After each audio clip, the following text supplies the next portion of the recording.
स्वागत है आप सभी का स्टडी अड्डा में। सामाजिक विज्ञान का पेपर है जो 20 फरवरी 2026 के लिए सबसे ज़्यादा महत्वपूर्ण है। मेरे प्यारे बच्चों, पूरा पेपर एकदम अच्छे से आंसर के साथ हल करके आपको बताने वाले हैं, तो आप लोग वीडियो को पूरा अंत तक देखिएगा। यह एक वायरल पेपर है, सेम ऐसा ही पेपर आपके बोर्ड एग्जाम 2026 में पूछा जाएगा। समय 3 घंटे 15 मिनट का होता है मेरे प्यारे बच्चों, और पूर्णांक होता है 70 का। यहाँ पर थोड़ा सा निर्देश देख लेते हैं। निर्देश में क्या है, सभी प्रश्न अनिवार्य हैं। प्रारंभ के 15 मिनट परीक्षार्थियों को प्रश्न पत्र पढ़ने के लिए निर्धारित है। पेपर 2 खंड में होता है, खंड आ और खंड बा। खंड आ में 1 अंक के 20 बहुविकल्पीय प्रश्न होते हैं जिसका उत्तर आपको OMR सीट पर देना होता है, और खंड बा 50 अंक का वर्णनात्मक होता है जिसे आपको कॉपी पे लिखना रहता है। तो सभी लोग वीडियो को लाइक करेंगे, चैनल पर नए होंगे चैनल को सब्सक्राइब करेंगे, शेयर करेंगे। चलिए वीडियो को शुरू करते हैं। खंड आ, प्रश्न नंबर 1 है, ऑटो वान बिस्मार्क का संबंध किस देश से था?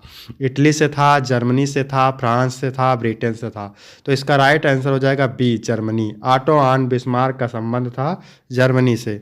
इसके बाद मेरे प्यारे बच्चों दूसरा प्रश्न है, निम्नलिखित में से किसे 1871 में जर्मनी का प्रथम सम्राट घोषित किया गया? विलियम प्रथम, विलियम द्वितीय, फ्रेडरिक विलियम प्रथम, फ्रेडरिक विलियम चतुर्थ? तो 1871 में जर्मनी का प्रथम सम्राट घोषित किया गया था विलियम प्रथम को। ए ऑप्शन राइट हो जाएगा। 1789 में फ्रांस किस प्रकार का राज्य था? असीमित राजतंत्र, सीमित राजतंत्र, प्रजातंत्र, गणतंत्र? तो यह था असीमित राजतंत्र। ठीक है, 1789 में फ्रांस असीमित राजतंत्र था। इसके बाद 4 नंबर क्वेश्चन है, निम्नलिखित में से कौन सा देश केंद्रीय शक्तियों में सम्मिलित था? ब्रिटेन, फ्रांस, जर्मनी, रूस? तो इसका राइट आंसर हो जाएगा जर्मनी। क्या हो जाएगा? जर्मनी। 5 नंबर है, श्रीलंका में निम्नलिखित में से कौन सा बहुसंख्यक वर्ग है? तमिल है, ईसाई है, सिंघली है, मुस्लिम है? तो सिंघली है, आपका सी ऑप्शन राइट हो जाएगा। इसके बाद 6 नंबर क्वेश्चन है, निम्नलिखित में से कौन सा राज्य भारत का संघीय राज्य नहीं है? उत्तर प्रदेश, पंजाब, दिल्ली, ये तीनों भारत के संघीय राज्य हैं। ठीक है, उत्तर प्रदेश, महाराष्ट्र और पंजाब ये तीनों भारत के संघीय राज्य हैं, दिल्ली नहीं है, तो आपका डी ऑप्शन करेक्ट हो जाएगा। 7वां नंबर है, पंजाब में भूमि निम्नीकरण का निम्नलिखित में से कौन सा प्रमुख कारण है? गहन खेती, अधिक सिंचाई, वनोन्मूलन, अति पशुचारण? तो इसका राइट आंसर हो जाएगा बी, अधिक सिंचाई। इसके बाद मेरे प्यारे बच्चों 8 नंबर प्रश्न है, निम्न में से कौन सा एक व्यक्तिगत संसाधन नहीं है? बागान, चरागाह, भूमि, खनिज संसाधन? तो 8 नंबर का राइट आंसर हो जाएगा खनिज संसाधन। डी ऑप्शन राइट हो जाएगा। इसके बाद 9 नंबर क्वेश्चन है, निम्नलिखित में से कपास की खेती के लिए कौन सी मिट्टी उत्तम है? जलोढ़, लाल मिट्टी, काली मिट्टी, लैटराइट मिट्टी? कमेंट करेंगे। तो इसका राइट आंसर हो जाएगा काली मिट्टी। हेमेटाइट का संबंध किस खनिज से है? तांबा से है, बॉक्साइट से है, सोना से है, लौह अयस्क से है? तो डी ऑप्शन राइट हो जाएगा लौह अयस्क। इसके बाद 11 नंबर प्रश्न है, मानव विकास रिपोर्ट 2018 में भारत का कौन सा स्थान प्राप्त हुआ था? 125वां, 124वां, 129वां, 130वां? तो मानव विकास रिपोर्ट 2018 में भारत का 130वां स्थान प्राप्त हुआ था। 12 नंबर है, एगमार्क किन वस्तुओं के लिए प्रमाणिक चिन्ह है? उपभोग वस्तु के लिए, सेवा वस्तु के लिए, खाद्य पदार्थ के लिए, इलेक्ट्रॉनिक वस्तुएं के लिए? एगमार्क, तो इसका 12 का राइट आंसर हो जाएगा खाद्य पदार्थ। सी ऑप्शन राइट हो जाएगा। इसके बाद 13 नंबर प्रश्न है, वर्ष 2012 तक भारत में ग्रामीण परिवारों को सबसे अधिक ऋण कहाँ से प्राप्त होता है? साहूकार से, व्यापारी से, बैंक से? कोई नहीं। तो 13 नंबर का साहूकार से। ए ऑप्शन राइट हो जाएगा। 14 नंबर है, यूरोपियंस अफ्रीका की ओर क्यों आकर्षित हुए? मौसम, वन, संसाधन की वजह से, जल की वजह से? तो इसका राइट आंसर हो जाएगा संसाधन की वजह से आकर्षित हुए।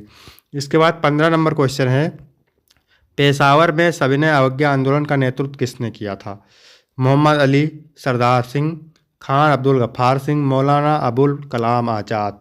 खान अबुल गफ्फार खान ने पेशावर में सविनय अवज्ञा आंदोलन का नेतृत्व किया था। 16 नंबर है, कौन सी फसल गुड़ खांड सारी का मुख्य स्रोत है? अरहर, नारियल, गन्ना, अलसी? तो अलसी राइट आंसर हो जाएगा डी। इसके बाद 17 नंबर क्वेश्चन है, देश का प्रमुख चीनी उत्पादक राज्य कौन सा है? तो इसका उत्तर आप कमेंट करके बताएंगे, देश का प्रमुख चीनी उत्पादक राज्य कौन सा है? ठीक है।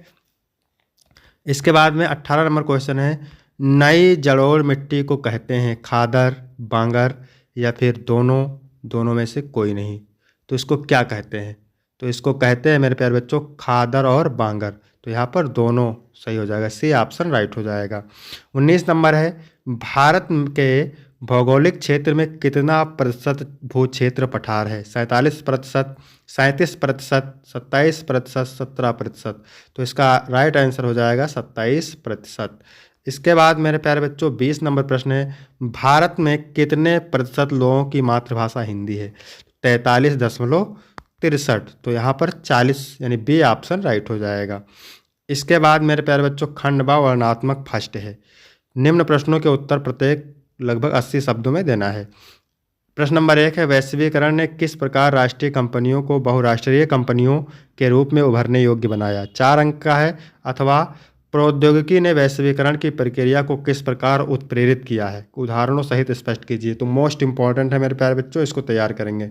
इसके बाद दूसरा है, व्यक्ति की गरिमा की अभिवृद्धि के संदर्भ में लोकतांत्रिक व्यवस्था का मूल्यांकन हम किस प्रकार कर सकते हैं? स्पष्ट कीजिए। 4 अंक। अथवा लोकतांत्रिक व्यवस्था राजनीतिक समानता पर आधारित होती है, उदाहरणों सहित इस कथन की पुष्टि कीजिए। तो ये भी मोस्ट इंपॉर्टेंट है, इसको तैयार करेंगे। फिर अगला है, भारत में सौर ऊर्जा का भविष्य उज्ज्वल क्यों है? कोई 3 कारण दीजिए। ठीक है। अथवा अमरक की उपयोगिता बताइए, भारत में इसके 2 उत्पादक राज्यों के नाम लिखिए। तो मोस्ट इंपॉर्टेंट है। इसके बाद 4 नंबर है, विदेशी व्यापार को अनुकूल बनाने के कोई 3 सुझाव दीजिए। अथवा आर्थिक गतिविधियां रोजगार की परिस्थितियों के आधार पर कैसे वर्गीकृत की जाती हैं? तो ये मोस्ट इंपॉर्टेंट है, इसको आप तैयार करेंगे। फिर है वर्णनात्मक सेकंड, उत्तर लगभग 150 शब्दों में देना है। 5 नंबर है, असहयोग आंदोलन किसने चलाया था? इसके किन्हीं 3 कारणों का उल्लेख कीजिए। अथवा सविनय अवज्ञा आंदोलन कब चलाया गया? इसके प्रमुख 3 कारणों का उल्लेख कीजिए।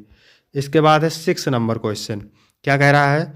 लोकतांत्रिक व्यवस्था के तीसरे स्तर को अधिक शक्तिशाली बनाने के लिए भारत सरकार द्वारा 1992 में उठाए गए कदमों की व्याख्या कीजिए।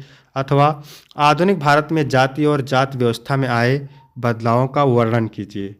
इसके बाद 7 नंबर क्वेश्चन है, किसी अर्थव्यवस्था में कृषि का क्या महत्व होता है? समझाइए। अथवा प्राकृतिक तथा मानवीय संसाधनों में अंतर लिखिए। तो ये भी मोस्ट इंपॉर्टेंट है। 8 नंबर है, तृतीय क्षेत्रक अन्य क्षेत्रों से भिन्न कैसे है? व्याख्या कीजिए। अथवा राष्ट्रीय आय तथा प्रति व्यक्ति आय में भेद कीजिए, विभिन्न देशों की तुलना करने के लिए इनमें कौन से बेहतर हैं?